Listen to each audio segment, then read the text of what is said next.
Pegasus నిఘా పరికరం భారతదేశంలో మేధావులు, జర్నలిస్టులు, మానవ హక్కుల కార్యకర్తలు ఇలాంటి వాటి మీద దాన్ని వేసి నిఘా చేశారు. ఆఖరకు కేంద్ర మంత్రులు, వాళ్ళ పార్టీకి సంబంధించిన బీజేపీకి సంబంధించిన రాష్ట్ర నాయకుల మీద కూడా ప్రతిపక్ష నాయకులు అలా ఉంచి నిఘా వేశారని బయటకు వచ్చినప్పుడు దేశం నిర్ఘాంతపోయింది కదా.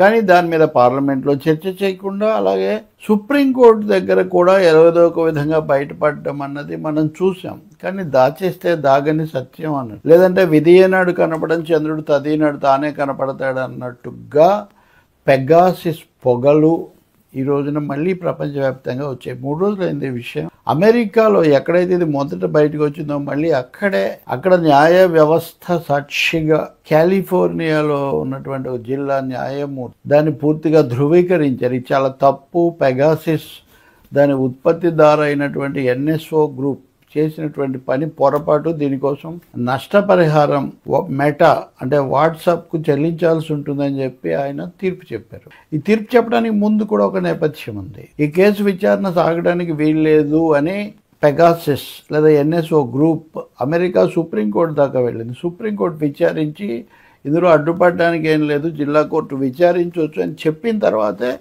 ఇక్కడ మళ్ళీ విచారణ జరిగింది. ఇప్పుడు తాజాగా వచ్చినటువంటి తీర్పులో ఫిలిప్ హామిల్టన్ అనేటటువంటి జడ్జి, కాలిఫోర్నియాలో ఓక్లాండ్ సంబంధించిన జిల్లా జడ్జిన, ఆయన స్పష్టంగా చెప్పాడు ఇక్కడ కోర్టు ధిక్కారం జరిగింది, వ్యాపార నియమ నిబంధనలకు సంబంధించిన సూత్రాల ఉల్లంఘన జరిగింది. కాబట్టి వాట్సాప్ యజమాని అయినటువంటి meta can claim damages and fight for it అని ఆయన జడ్జిమెంట్ ఇచ్చారు.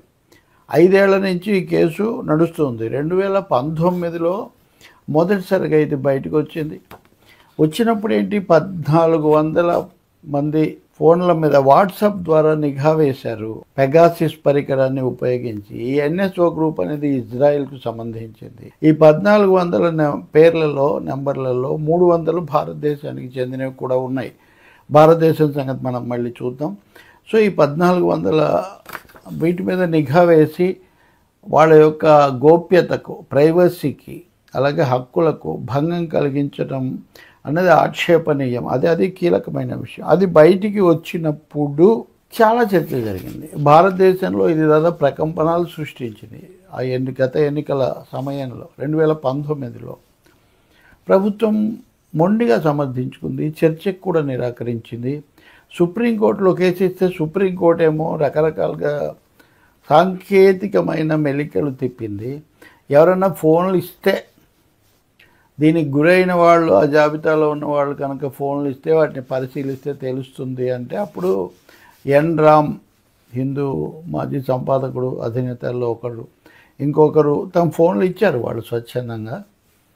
ఇచ్చిన తర్వాత వాటిలో లేదు కాబట్టి దీంట్లో అని ఎక్స్పర్ట్స్ కమిటీ తేల్చిందన్నారు. సుప్రీంకోర్టు స్వయంగా కాదు, నిపుణుల కమిటీ వాటిలో ఈ స్పైవేర్ లేదన్నారు. కాబట్టి ఈ కేసు అయిపోయిందని సుప్రీంకోర్టు చెప్పేసింది. కానీ వాస్తవం ఏంటి, నిజంగా 140 నెంబర్లు ఉన్నప్పుడు వాటిని ఎందుకు చూడలేదు? ఇంకోటి, భారతదేశంలో నిఘా సంస్థలు, ఆఖరికి సైన్యం కూడా నిఘా వేయటం కోసం, నిఘా అవసరాల కోసం అని చెప్పి ఈ పెగాసిస్ తెచ్చుకున్నారు. ఈ పెగాసిస్ తెచ్చుకున్నప్పుడు ఇది వ్యక్తుల గోప్యతకు భంగం కలిగించడమే కాకుండా దేశ భద్రతకు సంబంధించిన అంశాలు కూడా విదేశీ సంస్థల చేతుల్లోకి వెళ్ళే అవకాశం ఉంది. కాబట్టి అసలు నిఘా సంస్థలు, సైన్యం ఈ ఒప్పందం చేసుకున్నాయా లేదా, వాడేయా లేదా, దీని మీద సమాచారం కావాలి అని సుప్రీంకోర్టులో అడిగారు. అడిగితే ప్రభుత్వం అవుననలేదు, కాదనలేదు. అది కూడా గుర్తుపెట్టుకోవాలి మనం. కేవలం అవి రక్షణ రహస్యాలు, మేము మీతో పంచుకోలేము అని మాత్రమే చెప్పారు. అంటే ఉండే అవకాశం కూడా ఉంది అని ఆ సమాధానాన్ని బట్టి మనకు తెలుస్తుంది. ఏదైనప్పటికీ ప్రభుత్వం ఈ విధంగా చెప్పిందనే పేరుతో సుప్రీంకోర్టు ఆ కేసును మూసేసింది. 2019 నుంచి ఇప్పుడు 2024 వరకు కేసు భారతదేశంలో ఎంతో ఆగిపోయి వెనక్కిపోయింది కొంచెం ఇతర సమస్యల్లో, ఎన్నికల్లో. కానీ అమెరికాలో వెనక్కిపోలేదు. అప్పటి నుంచి జరిగిన విచారణ తర్వాత ఇప్పుడు కాలిఫోర్నియాలో ఈ హామిల్టన్ జడ్జి ఆయన ఈ తీర్పు ఇచ్చారు.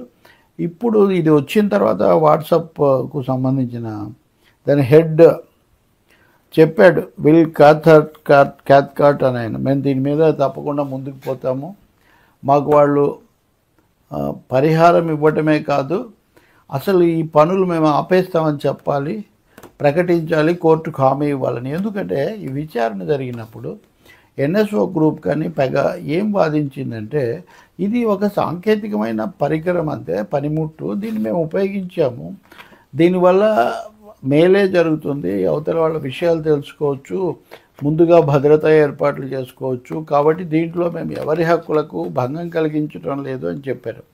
కానీ ఇప్పుడు హైకోర్టు చాలా స్పష్టంగా ఇది గోప్యత హక్కుకు భంగం, భద్రతకు భంగం, అది కూడా అనుమతి లేకుండా చేయటం.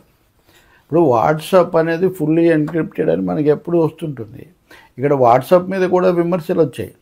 మీరు పూర్తి భద్రత ఉందని చెప్పి వేరే వాడెవడో పరికరం పెట్టి వేల మంది సమాచారం తీసుకుంటున్నా మీరు కనిపెట్టలేకపోయారు కదా అని. ఇప్పుడు అందుకని వాట్సాప్ తనంతను కాపాడుకోవడానికి కూడా ఇక్కడ గట్టిగా వాదించాల్సిన అగత్యం ఒకటి ఏర్పడింది. సో ఇప్పుడు అంతిమంగా తదుపరిగా వీళ్ళు ఎలాంటి కేసు వేస్తారు, ఏం జరుగుతుంది అని ఒకటైతే, అప్పుడు విచిత్రమైన వాదన కూడా పైగా ఎన్ఎస్ఓ చేసింది ఏంటంటే, మేము కస్టమర్లకు అమ్ముతాం, వాళ్ళు ఎందుకు వాడతారో మాకేం తెలుసు అని.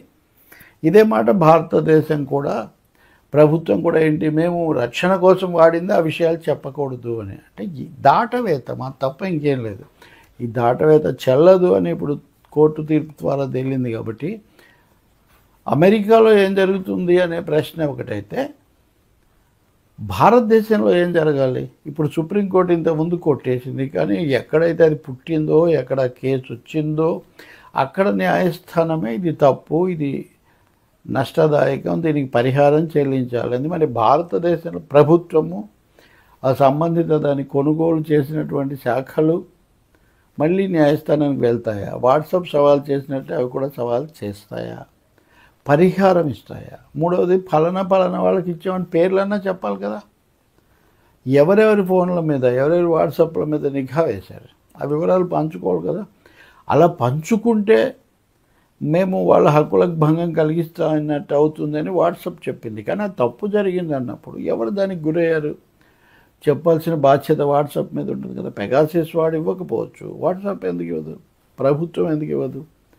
కాబట్టి ఈ కేసు మళ్ళీ ఇప్పుడు తిరగదోడాల్సిన అవసరం చాలా ఎక్కువగా ఉంది. అప్పుడు సమర్థించుకొని తొక్కిపట్టి దాచిపెట్టి రాజకీయ ఆరోపణలతో ఎదురుదాడి చేశారు. అవన్నీ ఇప్పుడు ఈ తీర్పు తర్వాత వెనక్కిపోతాయి.